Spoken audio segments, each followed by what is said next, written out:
अज्ञानतिमिरान्धस्य ज्ञानञ्जनशलाकया चक्षुरुन्मिलितं येन तस्मै श्रीगुरुवे नमः। हरे कृष्ण। श्री चैतन्य चरितामृत मध्य लीला 18वां अध्याय प्रयार संख्या 207। तो चैतन्य महाप्रभु ने सारे उपस्थित मुसलमानों से कहा कि कृष्ण के पवित्र नाम का कीर्तन करो, पवित्र नाम का कीर्तन करो। और जब उन्होंने कीर्तन किया तो प्रेमाविष्ट हो गए। तो हम कुछ चर्चा यही कर रहे हैं कि भगवान का नाम, भगवान की लीला है, भगवान का धाम किसी एक जाति के लिए नहीं है, किसी एक देश के लिए नहीं है, किसी एक संप्रदाय के लिए नहीं है, किसी एक वर्ण के लिए नहीं है, किसी एक आश्रम के लिए नहीं है। वास्तविक रूप से जाति, संप्रदाय, वर्ण, आश्रम, देश, ये सारी देहात्म बुद्धि है। बॉडीली लेवल पे है। एक आदमी की बॉडी एक देश को बिलोंग कर सकती है, एक जाति को बिलोंग कर सकती है। जिस जाति के माता पिता के अंदर वो पैदा हुई उसको बिलोंग कर सकती है, जिस संप्रदाय में पैदा हुई है। वर्ण और आश्रम भी हम सुनते हैं चैतन्य चरितामृत में ही, चैतन्य महाप्रभु के मुख से। ये भी देहात्म बुद्धि है। ब्राह्मण, क्षत्रिय, शूद्र, वैश्य, ये भी देह के आधार पर ही है उसके। लेकिन आत्मा का कोई वर्ण नहीं है, कोई आश्रम नहीं है, कोई जाति नहीं है, कोई हिंदू मुस्लिम नहीं है। या मुसलमानों ने नाम लिया तो वो प्रेमाविष्ट हो गए। हरिदास ठाकुर यही ऐसा लगता है ऐसी चीजें साबित करने के लिए कि मुस्लिम परिवार में ही उनका वो बड़े हुए। तो इस प्रकार से ये जो हेट्रेड है ये ठीक नहीं है। कभी कभी कुछ ऐसा होता है कि कोई गलत व्यक्ति, जैसे अभी चैतन्य महाप्रभु ने बताया कि कुरान भी अंत में यही स्थापित करती है कि भगवान का विशेष दिव्य रूप है। द ओनली प्रॉब्लम इज, जब हम भगवान को, उनके हाथ पैर देखते हैं तो हमें लगता है अरे ये तो हमारे जैसे हैं। फॉर एग्जाम्पल, मतलब अमेरिका में हो सकता है स्काई स्क्रैपर बिल्डिंग्स पता नहीं कौन सी सदी में आई हो। अब आज का युग का कोई व्यक्ति इंडिया से जाए और बोले देखो इनकी बिल्डिंग हमारी जैसी है, तो सही व्यक्ति ये समझेगा कि नहीं, इनकी बिल्डिंग हमारी जैसी नहीं है, हमारी बिल्डिंग इनकी जैसी है। क्योंकि हमने बहुत सारी टेक्नोलॉजी इत्यादि वहीं से कॉपी करी। लेकिन अब क्योंकि हमने इसको देखा है तो हम उसको देख के कहते हैं देखो इनका हमारे जैसा है ना। तो भगवान का रूप हमारे जैसा नहीं है, हमको वैसा बनाया गया है। लेकिन हमारे में कई अशुद्धियां हैं, कई लिमिटेशन है। भगवान के जब हम हाथ पैर आंख मुंह देखते हैं तो कहना अरे ये तो हमारे जैसे हैं। हम उनके जैसे हैं वास्तव में, और उनके जैसे भी नहीं है। जैसे एक मोम का पुतला बना दिया जाता है। अगर माना आपका एक मोम का पुतला बना दिया जाए और कोई आपको कहे अरे आप उस मोम के पुतले जैसे हैं, तो गलत हो जाएगा ना। वो मोम का पुतला आपके जैसा है, लेकिन मोम का पुतले में बहुत लिमिटेशन है। आपके शरीर के अंदर जो सिस्टम है वो मोम के पुतले के अंदर नहीं है ना। वो बाहर से देखने में आप जैसा है। उसी तरीके से हम लोग भी भगवान जैसे दिख सकते हैं, ऐसा लगता है कई बार, लेकिन वास्तव में उनका दिव्य स्वरूप है। और ऐसा कुरान भी कहती है। थोड़ा सा कंफ्यूजन सब ये हो जाता है जब उनके रूप के बारे में इतना क्लियर कट देखा जाता है, बोला जाता है शास्त्रों में, तो कई बार में लगता है तो हमारे जैसे हो गए। तो हम कहना ये चाह रहे थे कि धर्म के आधार पर ये जो नफरत है ये ठीक नहीं है। कई बार कोई व्यक्ति गलत इन जो भी शास्त्र हैं हर किसी के धर्म के, उसको गलत समझ के कुछ अत्याचार कर देते हैं। डज नॉट मीन कि वो पूरा शास्त्र गलत है, लोग गलत हैं। हाँ, उनके जो प्रचलन बोला, उनकी जो हरकतें हैं वो गलत हो सकती हैं। इसलिए शास्त्र कहते हैं कि पापी से नहीं घृणा करनी चाहिए, पाप से घृणा करनी चाहिए, उनके घृणित कार्यों से घृणा करनी चाहिए। लेकिन जब मौका मिले, अगर ऐसा प्रभुपात करते तो आज इस्कॉन शायद स्थापित ही ना हुआ होता।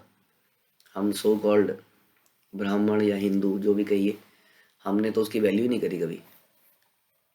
उसकी वैल्यू तो उन्हीं मलेच्छों ने करी जो वही घृणित कार्य करते थे, जो है ना कई जाति संप्रदाय के थे और काफ़ी सारी पशु हत्या, अवैध संबंध, नशा, जुआ, सब कुछ कर रहे थे। अगर उनसे घृणा कर ली जाती तो आज इस्कॉन कैसे स्थापित होता? इस्कॉन इसीलिए स्थापित हुआ क्योंकि उनके कार्यों से घृणा करी गई और उनको उन घृणित कार्यों से दूर करने का प्रयास किया गया, और वो करते ही वो शुद्ध बन गए, एकदम परम वैष्णव बन गए। तो यहाँ पर खड़े सारे मुसलमान जब वे कीर्तन करने लगे तो प्रेमाविष्ट हो गए। रामदास बलि प्रभु तार कैल नाम, आर एक पठान तार नाम बिजुली खान। और इस तरह चैतन्य महाप्रभु ने प्रत्यक्ष रूप से उस संत मुसलमान को कृष्ण नाम का कीर्तन करने का उपदेश देकर उसे दीक्षित कर दिया। और उसका नाम बदलकर रामदास कर दिया गया। एक अन्य पठान भी वहां पर था जिसका नाम बिजली खान रखा गया। तो इस प्रकार से दीक्षा पाने के बाद कृष्ण भावनामृत आंदोलन में भक्तगण अपना नाम बदल लेते हैं। जब भी पाश्चात्य जगत में कोई व्यक्ति कृष्ण भावनामृत आंदोलन में रुचि दिखाता है तो उसको इसी विधि से दीक्षित किया जाता है। और ये दीक्षा का प्रावधान आप जानते ही इसी तरह का है कि कैसे हम नाम बदल लेते हैं, क्योंकि नाम से एक हमारी पहचान बनी होती है। हम अपने नाम पर बड़ा गुमान करते हैं कई बार, क्योंकि उस नाम के साथ कुछ डिग्रियां जुड़ी होती हैं, उस नाम के साथ कुछ बैंक बैलेंस जुड़े होते हैं। बट जो हमें दीक्षा के बाद नाम मिलता है उसके साथ दास जुड़ा होता है, उसके साथ कोई बैंक बैलेंस नहीं है, उसके साथ कोई प्रॉपर्टी नहीं है आपकी। केवल क्या जुड़ा है कि वो दास है भगवान का। तो रामदास यहाँ पे नाम रखा गया। तो भारत में हम पर झूठा आरोप लगाया जाता है कि हम मलेच्छों और यवनों का हिंदू धर्म में परिवर्तन करते हैं। भारत में अनेक मायावादी सन्यासी हैं जिन्हें जगत गुरु कहा जाता है। यद्यपि उन्होंने पूरे विश्व का भ्रमण नहीं किया, उनमें से कुछ तो ठीक से शिक्षित भी नहीं होते हैं, फिर भी वे हमारे आंदोलन पर दोषारोपण करते हैं। हम पर आरोप लगाते हैं कि हम मुसलमानों और यवनों को वैष्णव बनाकर हिंदू धर्म को नष्ट कर रहे हैं। ऐसे लोग केवल ईर्ष्या करने वाले हैं। हम हिंदू धर्म प्रणाली को नष्ट नहीं कर रहे हैं, अभी तो पूरे विश्व में भ्रमण करके और जो लोग कृष्ण को समझने में रुचि रखते हैं उन्हें कृष्णदास या रामदास के रूप में स्वीकार करके केवल श्री चैतन्य महाप्रभु के चरण चिन्हों का अनुसरण कर रहे हैं। प्रमाणिक दीक्षा विधि से उनके नाम बदल दिए जाते हैं। तो नष्ट नहीं कर रहे हैं। वास्तव में देखा जाए तो भारतीय इस जो वैदिक लिविंग स्टाइल है, संस्कृति है, चाहे उसको कोई भी धर्म का नाम ले लीजिए आप, ये इंपॉर्टेंट नहीं है कि वो हिंदू है कि नहीं है, ये इंपॉर्टेंट है कि वो भगवान का दास है कि नहीं। तो जिसके अंदर भी ये दास बनने की इच्छा है उसको भगवान का दास बना रहे हैं। हम किसी हिंदू धर्म का ना तो समर्थन कर रहे हैं, ना हम किसी हिंदू धर्म का को नष्ट कर रहे हैं। वास्तव में हिंदू धर्म जिन वैदिक शास्त्रों पर आधारित है, जिन परंपराओं पर आधारित है, उस परंपरा का पूरे संसार में विस्तार कर रहे हैं। और कोई भी अलग संप्रदाय, जाति, देश यदि उसी वैदिक प्रणाली को एक्सेप्ट कर लेता है तो उसको हिंदू बनने की जरूरत नहीं है, उसको केवल वो आधारभूत वैदिक प्रणाली को एक्सेप्ट करने की आवश्यकता है कि नहीं। जैसे कि सीबीएसई के स्कूल चल रहे हैं, लोग सीबीएसई के स्कूल से एफिलिएट कर लेते हैं अपने आप को, और सीबीएसई की जो शिक्षा प्रणाली है एनसीईआरटी बेस्ड है उसको अडॉप्ट करते हैं। इसका मतलब ये थोड़ी है कि सारे के सारे स्कूलों को XYZ public school, CBSE public school नाम दे दिया जाएगा। सीबीएसई पब्लिक, आपको स्कूल खोलना है, ये will be CBSE public school. ऐसा तो नहीं है। कोई कौन सा पब्लिक स्कूल है, कोई कौन सा पब्लिक स्कूल है, कोई कौन सा स्कूल है। सबके इंटरनल प्रोसेस भी अलग अलग है, लेकिन सबका आधार वो सीबीएसई है। हाँ, तो इसमें फिर आपस में तो उसी तरीके से हिंदू धर्म भी एक वैदिक प्रणाली पे टिका था। अब उसके जो भी है रिचुअल फॉलो करने लोगों ने बंद कर दिए, कई लोगों ने, तो ओरिजिनली वो वैदिक प्रणाली पे स्थापित है। और इसी तरह से जो भी उस वैदिक प्रणाली को अडॉप्ट करेगा उसको कृष्ण भक्त बनाया जा सकता है, ऐसा प्रभुपाद करें। ना तो ये किसी का समर्थन है, किसी एक उसका नहीं, किसी एक स्कूल का समर्थन नहीं कर रहे हैं। हम कह रहे हैं जी ओके ये जो शिक्षा प्रणाली है इसको एक्सेप्ट कीजिए, दैट्स इट। ये प्रभुपाद बता रहे हैं। अल्प वयस तार राजा कुमार, रामदास आदि पठान चाकर तहार। बिजली खान नवयुग था और राजा का पुत्र था। रामदास आदि अन्य सारे पठान उसके नौकर थे। तो बिजली खान कौन था? राजा का पुत्र था, राजकुमार था। कृष्ण बलि पड़े सई महाप्रभुर पाए, प्रभु श्री चरण दिल ताहर मथाए। बिजली खान भी श्री चैतन्य महाप्रभु के चरण कमलों पर गिर पड़ा और महाप्रभु ने उसके सर पर अपना चरण रख दिया। देखिए, ये इसको कहते हैं कृपा। महाप्रभु ने नहीं सोचा इस बारे में कि they are not eligible, they are Muslim, they are यवन, दे आर दिस, वो ये हैं वो हैं। जैसे ही जीव ने शरणागति करी, अहम त्वाम सर्व पापेभ्यो मोक्षयिष्यामि मा शुचा, सारे के सारे पाप तुम्हारे हर लूंगा यदि तुम शरणागति करोगे। तो यहाँ पर बिजली खान ने शरणागति करी, भगवान ने पीछे के सारे पाप खत्म। मांस खाना, गाय खाना, सोचिए क्या क्या करा होगा उन लोगों ने, सारे पापों को हर लिया। हरि ने सारे पापों को हर लिया और अपना प्रेम दे दिया। तासा बारे कृपा करी प्रभु ते चलीला, से ही तब पठान सब वैरागी हईला। और इस तरह उन सब पर कृपा करने के बाद चैतन्य महाप्रभु चल पड़े। तब सारे पठान मुस्लिम साधु वैरागी हो गए। कैसा लगा होगा देखिए, क्या सीन होगा आप सोचिए। पठानी सूट पहना हुआ है और लंबे लंबे कुर्ते, अगर हरे कृष्णा हरे कृष्णा पाठान वैष्णव बलि हैला तार ख्याति, सर्वत्र गाहिया बुले महाप्रभुर कीर्ति। यही पठान बाद में पठान वैष्णव के नाम से विख्यात हुए, यानी कि वो फिर पीढ़ी दर पीढ़ी पठान वैष्णव बन गए। उनको उसी नाम से जाना जाने लगा। वे देश भर घूम घूम कर चैतन्य महाप्रभु की कीर्ति का गुणगान करने लगे। से ही बिजली खान हैल महाभागवत, सर्वत तीर्थे हैल तार परम महत्व। बिजली खान बहुत बड़ा भक्त बन गया और उसका महत्व प्रत्येक तीर्थ स्थान में विख्यात हो गया। सोचिए, तो क्षिप्रम भवति धर्मात्मा, सीधे के सीधे बिल्कुल माइनस से ऊपर ले गए भगवान, केवल उनके शरणागति करने से। और एक भक्त की सेवा, क्योंकि उन्होंने सोचा कैसे ये चैतन्य महाप्रभु है, इनकी सेवा, ये तो मार देंगे, सारे लोग मार रहे हैं इनको, सन्यासी को मार रहे हैं, इनको बचाया जाए। डायरेक्टली अगर यदि किसी भक्त की सेवा कर देते हैं, हेल्प कर देते हैं, तो भगवान बड़े प्रसन्न होते हैं। यहाँ भगवान भक्त के रूप में थे, ये भी कृपा हुई और भगवान की डायरेक्ट कृपा उनके ऊपर हुई। तो वो क्या बन गए कि सारे तीर्थों में लोग उन्हें जानने लगे, क्योंकि वो भ्रमण करते थे, कीर्तन करते थे, प्रचार करने लगे, सब जगह लोग उनको जानने लगे। एछे लीला करे प्रभु श्री कृष्ण चैतन्य, पश्चिमे आसिया कैला यवन आदि धन्य। इस तरह श्री चैतन्य महाप्रभु ने लीलाएं करी। उन्होंने भारत के पश्चिमी भाग में आकर यवनों और मलेच्छों का सौभाग्य प्रदान किया। बिल्कुल, अगर चैतन्य चरितामृत आगे लिखी जाएगी कभी दोबारा से, तो उसमें लिखा जाएगा उसी तरह से शीला प्रभुपाद ने पश्चिम में आकर यवनों और मलेच्छों का उद्धार किया। बिल्कुल ऐसी कहानी है, पूरी कहानी बनाई जा सकती है, ऐसी ही कहानी है, एग्जैक्टली सेम कहानी रिपीट हुई। खास तौर पे मलेच्छों का ही उद्धार किया।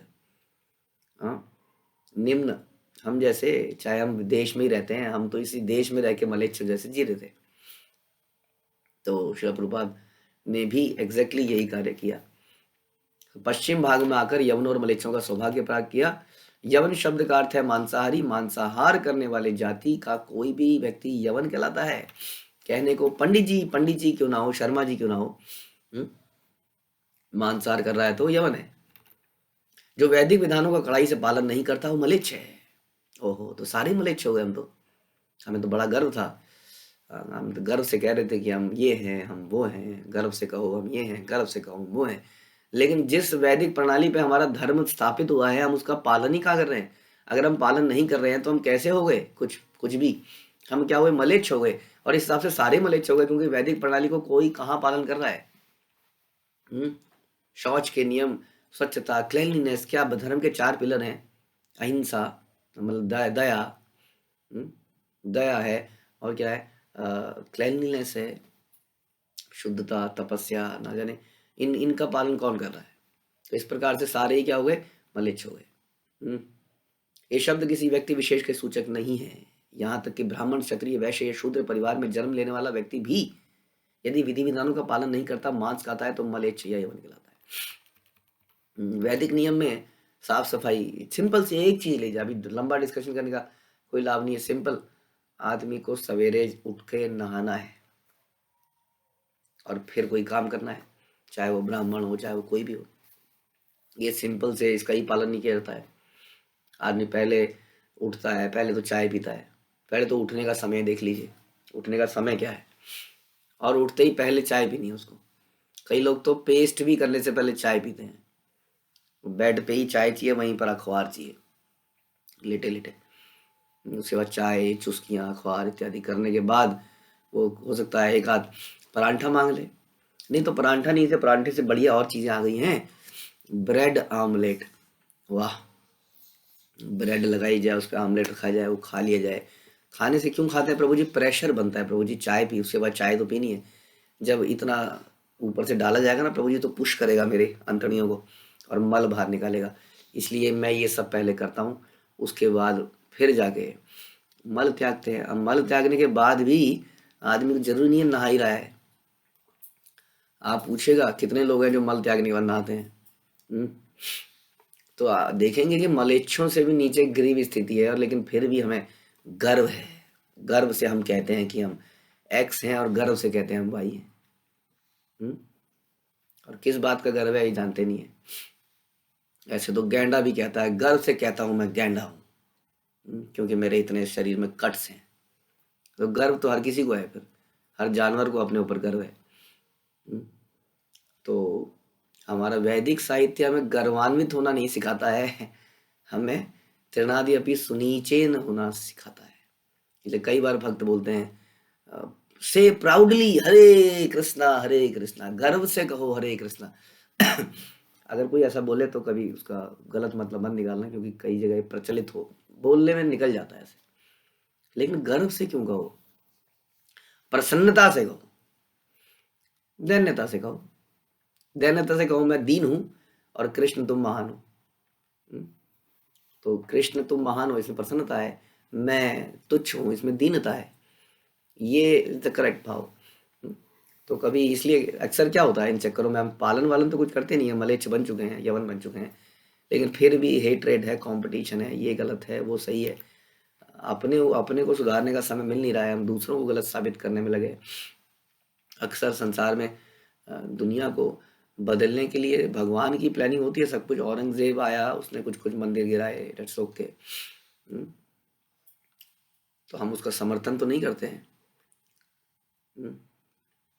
लेकिन हर स्थिति परिस्थिति भगवान के नियंत्रण में ही होती है। ऐसा कभी हो नहीं सकता कि कोई चीज भगवान के नियंत्रण में ना हो।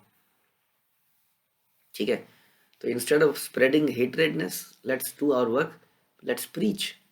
जैसे प्रभुपाद ने मलेच्छो यवनों को वैदिक शास्त्रों का अनुयायी बना दिया, जैसे चैतन्य महाप्रभु ने पठानों को महाभागवत बना दिया। आइए इसी काम पे फोकस करें, क्योंकि इसी से भगवान प्रसन्न होंगे।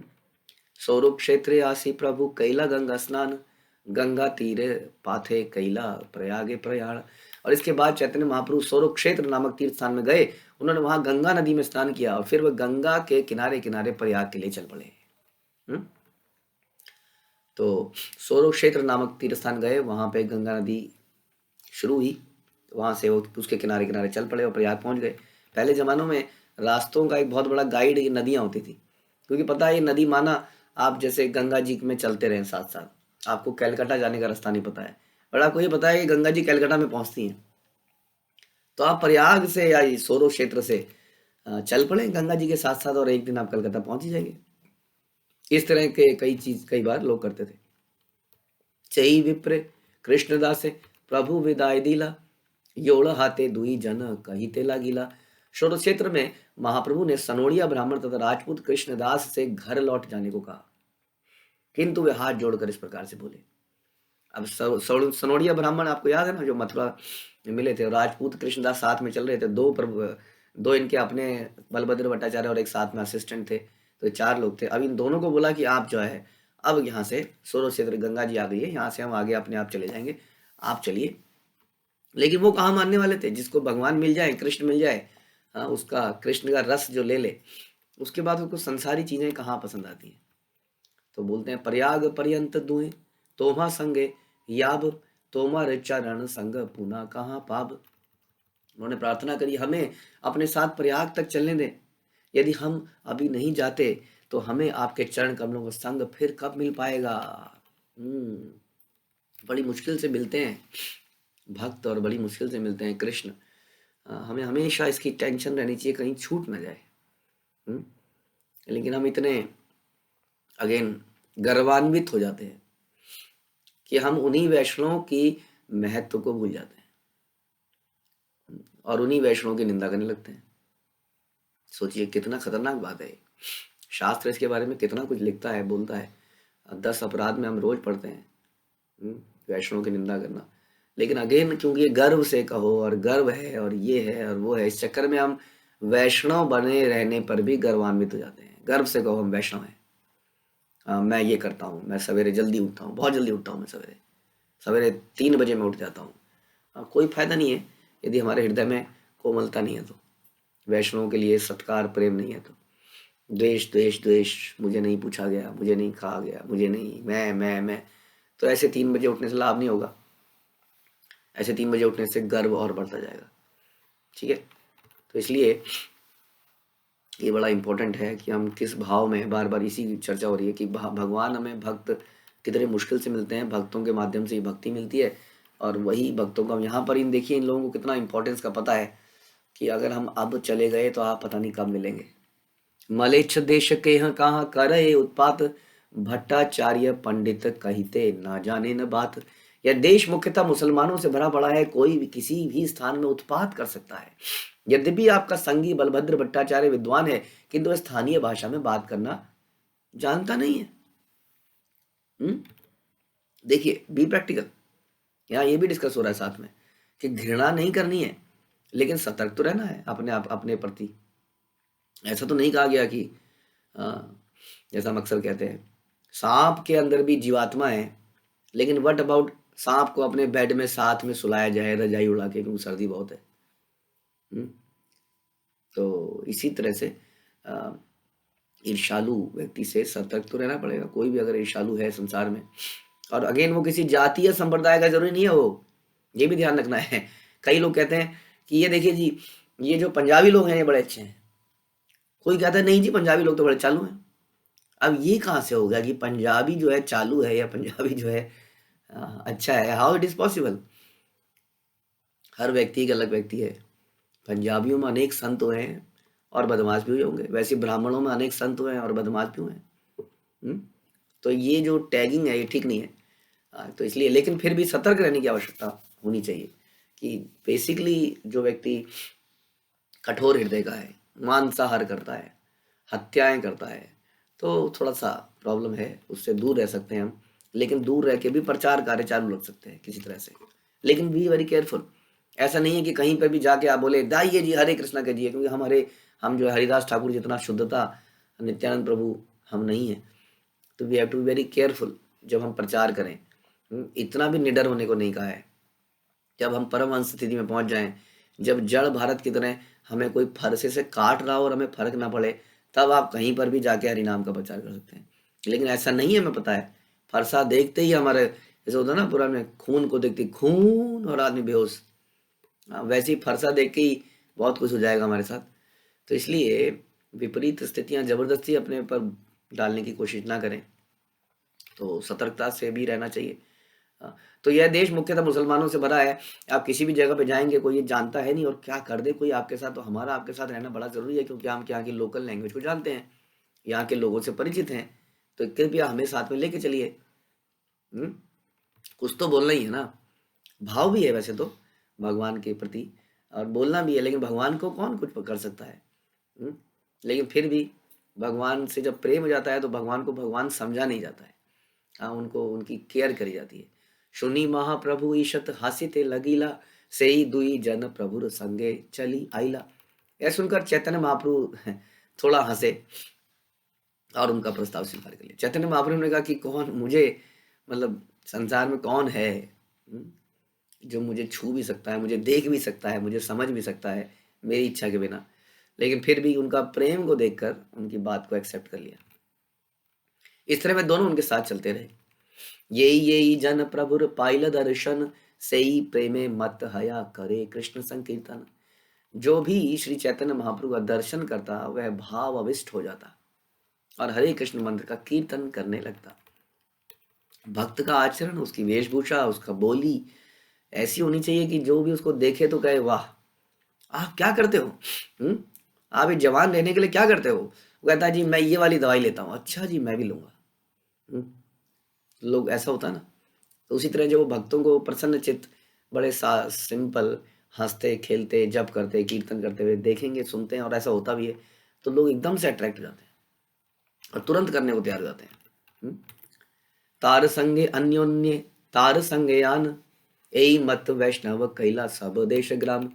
जो भी श्री चैतन्य महाप्रभु से मिला वह वैष्णव बन गया और जो भी इस वैष्णव से मिला वह भी वैष्णव बन गया। हम्म, क्योंकि वैष्णव में भगवान के गुण आ जाते हैं। गुण तो पहले से जीवात्मा में है। कह लीजिए कि वैष्णव के अंदर वो गुण फिर से, या माया का पर्दा हट जाता है तो वो गुण उजागर हो जाते हैं, रिवील हो जाते हैं। कौन से गुण हैं? जो भगवान के अंदर गुण है, सेम गुण हमारे अंदर ही पाए जाते हैं, कम मात्रा में पाए जाते हैं। इसलिए जो वैष्णव से मिलता है उसके उसको उसको भगवान से मिलने के बराबर माना जाता है। हम्म? इस प्रकार से जो उस वैष्णव से मिलता है वही भक्त बन जाता है, फिर उस वैष्णव से मिलता है वही भक्त बन जाता है। और कई बार हमें प्रचार करते हुए कैसे कैसे लोग हमें आके मिलते हैं। हम तो बार बार जब पीछे पीछे पीछे जाया जाता है तो पता चलता है हाँ हम एक जगह पर गए थे, हमने वहाँ किसी को प्रीच किया था, उसने किसी को जोड़ा, उसने किसी को जोड़ा, वो वहाँ से जुड़ गया, वो वहाँ से जुड़ गया। ऐसी खबरें आती है कि नहीं? कैसे कैसे चेन बनती चली जाती है और लोग कहाँ से कहाँ जुड़ते हैं। कई बार वो व्यक्ति हमारे पास ही वापस पहुंचता है, कोई घूमता फिरता। जब उसकी चेन निकाली जाती है तो ओ हो ऐसे करके चेन बनी है। जैसे शिला प्रभुपाद रशिया में गए, कुछ ही दिन वहीं पर रहे, एक आदमी को प्रीच किया, होटल में बुलाया किस तरह से, और उस एक आदमी ने धीरे धीरे धीरे करके पूरे रशिया में, हाँ, तो इस प्रकार से भगवान भगवान के भक्त शिला प्रभुपाद एक भक्त से मिले रशिया में, और उस एक भक्त दूसरे से मिला, तीसरे से मिला, आज रशिया में एक क्रांति आ गई है। हम्म, तो इस प्रकार से यही बता रहे हैं। इस तरह एक के बाद एक सारे नगरवासी तथा ग्रामवासी वैष्णव बन गए। दक्षिण छे शक्ति प्रकाशीला, से ही मत पश्चिम देश प्रेम भाषाईला।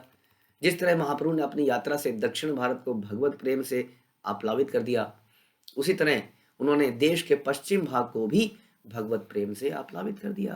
हम्म, अगेन ऐसा नहीं है कि साउथ इंडियन जो है बहुत बढ़िया भक्त हैं, नॉर्थ इंडियन जो है बहुत बढ़िया भक्त हैं। तो महाप्रभु साउथ में गए तो उनको भक्त बना दिया और वेस्ट में गए तो उन्हें भक्त बना दिया।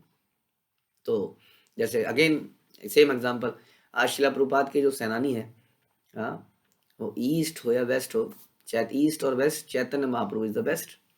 हर कोई आजकल यही कर रहा है, हरे कृष्ण महामंत्र इज द बेस्ट। किसी भी कोने में, किसी भी देश में कोई कहीं भी जाता है तो वो, हम कई बार कई विदेशियों से पूछते हैं, जो भी हमें किसी भी देश का व्यक्ति मिलता है कि आपने वहाँ कोई हरे कृष्णा या मंदिर या कुछ भक्त देखे, तो मुझे लगता नहीं कभी किसी ने ऐसा बोला है कि नहीं देखा। मतलब हाँ दिखते हैं, कई बार संकीर्तन करते हुए दिख जाते हैं, कहीं मंदिर दिख जाता है, कहीं पर गोविंदास है, मतलब सब कुछ हर जगह। आज तक कोई ऐसी जगह नहीं मिली जहाँ पर ऐसा नहीं है। तो यानी कि ये भगवत प्रेम जो है सब जगह फैलाया जा सकता है, इसको करके दिखा दिया गया है। अब there is no question of doubting it. एई मत चली प्रभु प्रयाग आइला, 10 दिन त्रिवेणी ते मकर स्नान कैला। अंत में चैतन्य महाप्रभु प्रयाग में पहुंचे और मकर संक्रांति यानी कि माघ मेला के अवसर पर लगातार 10 दिनों तक गंगा तथा यमुना की नदियों के संगम में स्नान किया। वास्तव में त्रिवेणी 3 नदियों का संगम है, गंगा यमुना सरस्वती। सरस्वती जो है दृष्टिगोचर नहीं है, लेकिन गंगा और यमुना नदी इलाहाबाद में मिलती है, जो कि अब प्रयागराज के नाम से जाना जाता है। ऐसा कहा जाता है कि सरस्वती नदी नदी अंडरग्राउंड है, और मैं कोई डिस्कवरी बहुत साल पहले देख रहा था, वो सरस्वती नदी के उसको जो पाथ है उसको ढूंढ रहे हैं, और जमीन के नीचे उनको पाथ मिल रहा है कि हाँ यहाँ से बही है। उसको खुदाई में समझ में आ रहा है यहाँ से बहती है, बहती होगी नीचे। अब कहते हैं कि वो नीचे से बह रही है, something like that. Okay. Vrindavan गमन प्रभु चरित्र अनंत, सहस्त्र वदन यार नाही पानंत। श्री चैतन्य महाप्रभु का वृंदावन गमन और वहां उनकी लीलाएं अनंत है, और हम डिस्कस करे ही जा रहे हैं कितने दिनों से। यहाँ तक कि सहस्त्र फनों वाले भगवान शेष भी उनके कार्यकलापों का अंत नहीं पा सकते हैं। तो कितनी लीलाएं होंगी। हम देखिए, किसी भक्त का आविर्भाव दिवस होता है तो कई लोग क्या क्या कहानियां बता रहे होते हैं, मेरे साथ ऐसा हुआ, मेरे साथ ये हुआ। हम्म? अब इतने सारे भक्त जब रास्ते में बने होंगे तो कितनी, एक ही कहानी सुनी हमने तो, ये पठान जो मारने के लिए पकड़ने के लिए आए थे और ये क्या हो गया इनके साथ, ऐसी कितनी कहानियां बनी होंगी जब चारों तरफ भक्त नाच रहे हैं, कूद रहे हैं, क्या नहीं हुआ होगा। उसको बता पाना, कह रहे हैं कृष्णदास कविराज, मेरे लिए पॉसिबल नहीं है। हाँ, भगवान शेष भी नहीं बता पाएंगे, क्योंकि वो इतनी कथाएं, इतनी लीलाएं कर देते हैं, क्योंकि वो लीला पुरुषोत्तम है। कृष्ण इज लीला पुरुषोत्तम। आप जानते हैं भगवान की 5 विशेषताएं हैं जो विष्णु में भी नहीं है। उनमें से एक है लीला माधुरी, कि वो लीलाएं करते रहते हैं। Vishnu generally is very serious, managing the affairs of the world universe. तो भगवान विष्णु जो है आप देखेंगे शयन ही कर रहे हैं, चाहे कारण सागर में कर रहे हो, चाहे गर्भ सागर में कर रहे हो, गर्भोदक में, या क्षीर सागर में कर रहे हो, अक्सर आप उन्हें चिंतन मनन में देखेंगे। पर कृष्ण जो है वो सारा काम नीचे डेलीगेट करके प्रसन्नता में रहते हैं, इसलिए वो लीलाएं करने के लिए टोटली फ्री हैं। इसलिए कहते हैं भगवान वृंदावन कभी छोड़ते ही नहीं है, क्योंकि छोड़ के क्यों जाएंगे, उनके कितने सारे लोग हैं जो उनके काम कर सकते हैं। तो इसलिए इतनी लीलाएं करते हैं कि अनंत शेष बता नहीं पाते हैं, विच इज़ वेरी गुड। हम जैसी कंडीशन सोल के लिए यदि लीलाएं ना हो तो हमें कहाँ से अट्रैक्शन हो भगवान से। किसी व्यक्ति के बारे में हम जितना जानकारी लेते हैं उस व्यक्ति से उतनी अट्रैक्शन होती है। तो उसी तरह से यहाँ पे भगवान की से अट्रैक्शन लेने के लिए भी जो अनंत शेष हैं, बड़े कृपालु हैं, दयालु हैं, वो इन लीलाओं का बखान करते हैं। और बाद में भगवान के अवतार ही व्यासदेव इनको लिखित रूप में करते हैं। फिर कृष्णदास कविराज जैसे लोग, वृंदावन दास ठाकुर जो कि स्वयं वेद व्यास के अवतार माने जाते हैं, वो चैतन्य चरितामृत लिख देते हैं, चैतन्य मंगल भागवत लिख देते हैं।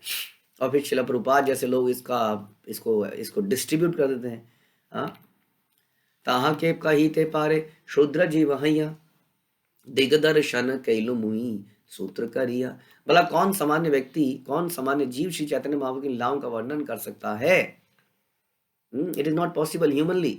मैंने तो सार रूप में सामान्य दिशा निर्देशन ही किया है। इसलिए भगवान कहते हैं ना, भक्त्या माम अभिजानाति, कि नोबडी, कोई जान नहीं सकता है भगवान को। रिसर्च करते रहो क्या है क्या नहीं है, लेकिन भगवान के भक्त भगवान की कृपा से भगवान को जान जाते हैं। और इसी तरह से ये ग्रंथ अगर लिखे जाते हैं तो ये भी भगवान की कृपा से लिखे जाते हैं। आप जानते हैं कृष्णदास कविराज, मुझे एग्जैक्टली याद नहीं है, लगभग 80 साल के थे शायद, जहाँ तक मुझे याद आ रहा है, जब उन्होंने इस ग्रंथ को लिखा होगा। सोचिए, ये हमारी परंपरा ही रही है। हमारी परंपरा में कोई बूढ़ा नहीं होता है, क्योंकि आत्मा बूढ़ी नहीं होती है। प्रभुपाद ने भी 70-80 साल में ही कमाल किया। तो हमारे है ना, क्योंकि वो एक्साइटमेंट जो आत्मा के लेवल पे होता है वो बूढ़ा नहीं होता है। तो यही है। तो ये कह रहे हैं ये कृष्ण की कृपा से ही ये पॉसिबल है, अदरवाइज ये पॉसिबल नहीं है। कौन समझ सकता है, कौन लिख सकता है इन बातों को? अलौकिक लीला प्रभुर अलौकिक रीति, सुनी लेओ भाग्यहीनेर नाहय प्रतीति। फिर चैतन्य महाप्रभु की लीलाएं तथा रीतियां असाधारण हैं। कोई अभागा होगा जो इनके सुनने के बाद भी उस पर विश्वास नहीं करेगा। और कौन अभागा? आप कहोगे हम तो विश्वास करते हैं। नहीं, हम विश्वास नहीं करते हैं ना, तभी तो हमारे दिमाग में कई बार आता है कि क्या इसकी भी पूजा कर ली जाए, क्या उसकी पूजा ली जाए, ये मंत्र पढ़ा जाए प्रभु जी, या वो वाला मंत्र पढ़ाया जाए प्रभु जी, मैं यहाँ से दीक्षित हूँ प्रभु जी, मैं वहाँ से दीक्षित हूँ प्रभु जी। कितनी चीज़ें आ जाती हैं। अब चैतन्य महाप्रभु स्वयं भगवान बन के आए, देखिए, केवल 535 साल के लगभग। और उन्होंने बोला कि ये दिस इज द मंत्र, ये प्रोसेस है, this is God, this is मंत्र, ये राधा रानी है, ये भगवान के धाम है, ऐसे रहना है, वैष्णव की इंपॉर्टेंस आपके जीवन में ये होनी चाहिए, ये सारी चीज़ें बताई। अपराध ये होते हैं। उसके बाद भी हम न जाने कहाँ पे रिसर्च कर रहे हैं, कहाँ कहाँ रिसर्च करना चाह रहे हैं, क्या क्या भटकना चाह रहे हैं। इसी संप्रदाय में फिर आगे प्रभुपाद आ गए। अब बताइए, प्रभुपाद ये 4 संप्रदायों दे, इसलिए व्यक्ति को अपने आप से अट्रैक्शन हो जानी चाहिए कि ओके मुझे अब इस संप्रदाय में जाना है। यहाँ पे स्वयं चैतन्य महाप्रभु आए थे। हालांकि 4 संप्रदाय वैलिड है, लेकिन फिर भी 4 संप्रदाय के बाहर भी लोग कहाँ कहाँ से दीक्षित होते हैं कई बार, और उनके मन में होता नहीं मैं तो बचपन से दीक्षित हूँ, या मैं तो यहाँ से दीक्षित हूँ। केवल 4 ही संप्रदाय वैलिड है, और उसके बावजूद हमें इतना बढ़िया सुनहरा मौका मिल रहा है इस संप्रदाय में आने का, जिससे चैतन्य महाप्रभु स्वयं आए और भक्त बन के ट्रेनिंग दे के गए कि डिवोटी कैसे बना जाए, कैसे जिया जाए, कैसे मंत्र जाप किया जाए। फिर भी इतने सारे question, ifs and buts, because we think that we are very intelligent. कोई अभागा है जो होता है, जो सुनकर भी उन पर विश्वास नहीं करेगा, मानेगा ही नहीं भगवान, क्योंकि शास्त्र पढ़े तो भी तो समझे वो। मानना तो होता है, कितने लोग मानते हैं कि चैतन्य महाप्रभु भगवान है? अच्छा जी, केवल इतने लोग मानते हैं? हाँ, फिर तो कितने लोग मानते हैं कि जो है महादेव जो है, शिव जी जो है वो सुप्रीम पर्सनैलिटी ऑफ गॉड है? वो कहते हैं जी 90% लोग तो ये मानते हैं। तो इसलिए हमें शास्त्रों के आधार पर चलना पड़ेगा। यहाँ बता रहे हैं कि जो अभागा होगा वही इन बातों को सुनने के बाद भी उन पर विश्वास नहीं करेगा। अद्योपांत चैतन्य लीला अलौकिक जान, श्रद्धा करी सुन इहा सत्य करी मान। श्री चैतन्य महाप्रभु की लीलाएं शुरू से लेकर अंत तक अलौकिक हैं। इस लोक की नहीं है, अलौकिक है, दिव्य है। और वास्तव में लीलाएं दिव्य होती हैं। इस जगह पे तो रिपीट करी जाती हैं। जैसे कि हम लोग प्ले करते हैं ना, प्ले। अब प्ले ओरिजिनली कहीं होता है ना, कृष्ण लीला में कृष्ण ने लालिया कालिया को मारा। अब हम उसका प्ले करते हैं कि कालिया को भगवान मार रहे हैं, तो वास्तव में लीला तो नहीं हो रही ना यहाँ पर, लेकिन हम उसको रीप्ले कर रहे हैं। उसी प्रकार भगवान की अलौकिक लीलाएं हैं जो उस लोक में चलती हैं। जैसे हमने सुना था चैतन्य भागवत, हमने क्या सुना था, जिसमें हम सुनते हैं गोप कुमार, बृहद भागवतम, और हम देखते हैं कि वो दिव्य लीलाएं भगवान के धाम में हो रही हैं, जो हम यहाँ सुनते हैं कि भगवान ने भौ में वृंदावन में करी।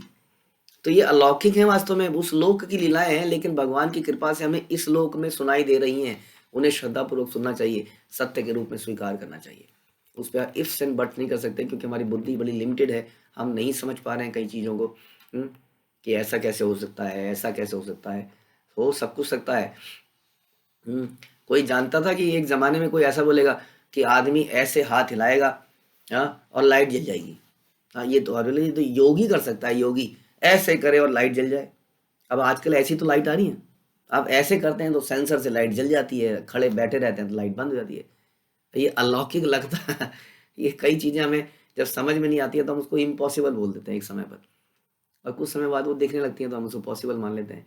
तो केवल क्योंकि हमें समझ नहीं आ रहा है इसलिए हम ये नहीं कह सकते कि ये नहीं है।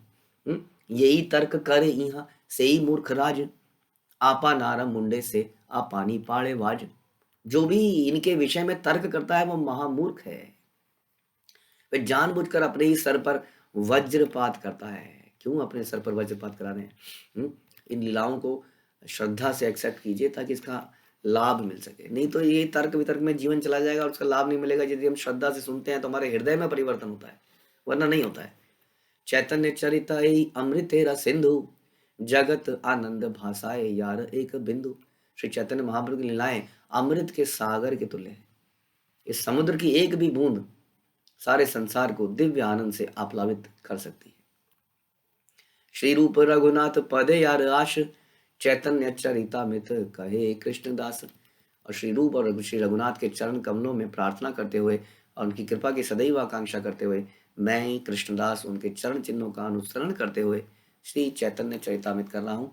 और इस प्रकार से चैतन्य चरितामृत मध्य लीला के 18वें अध्याय का भक्ति वेदांत तात्पर्य पूर्ण हुआ, जिसमें महाप्रभु की वृंदावन यात्रा तथा प्रयाग जाते हुए मुसलमान सिपाहियों के धर्म परिवर्तन का वर्णन हुआ है। श्री चैतन्य चरितामृत की जय। श्री कृष्णदास कविराज की जय। श्रील प्रभुपाद की जय।